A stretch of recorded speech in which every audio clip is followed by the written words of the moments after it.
हे लोटा। यस सर। यानी कि का सजा दिहल जाओ। अरे सर, बहुत बड़ गलती ना कैले बाड़ा सन। हाँ, इतना कल जा सकेला, ऊपरा से नीचवा तक जो पसीनवा बाना चुआ देहल जाए। गाना लगाओ रे, चल नाच। तू हमरो भाई की जानत नहीं रे सिपाही। हे लोटा। यस सर। तनी डंडवा देता भाई। नाचा तनी भैया नाचा तनी। लगाओ गाना। हाय हाय क्या हुआ री तेरे को?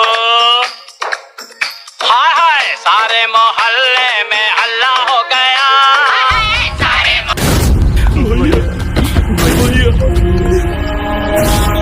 भैया सिपाही, ये कौन थाना हो? थाना ना, बिगड़ल के सुधारे वाला कारखाना है। बंद कर अपनी सब ड्रामा। काहे कि तोहरा के नहीं मालूम कि हम के बानी। का कनी जान के यहाँ आधार कार्ड नहीं के बना।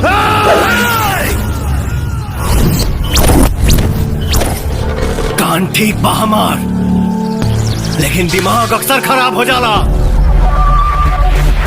हमार दिमाग खराब भइल न तो दोनों भाई के। और सुन, सरकारी राशन घोटाला में तोरा भाई के मरले बनी। चुपचाप गरीबन के राशन दे जो और अपने भाई के ले जो। पुलिस स्टेशन का मतलब कर और क्या देना तोरा की परमिशन? जनता, और जनता से बढ़ के सरकार नहीं खे। तोरा भाई के पिटला पर तोर कहीं और दुखाता, लेकिन आम जनता के तकलीफ भइला पर हमार यहाँ दुखेला। और जब यहाँ दुखेला तो तोरा जिसन के करम फुटेला। का प्रॉब्लम वहां? जब देश में प्राइवेट स्कूल हो सकेला, प्राइवेट बैंक हो सकेला, प्राइवेट हॉस्पिटल हो सकेला, तब पुलिस स्टेशन काहे ना?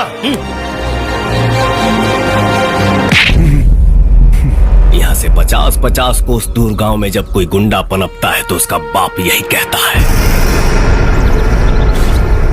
कि सुधर जाओ बेटा वरना बजरंगी आ जाएगा।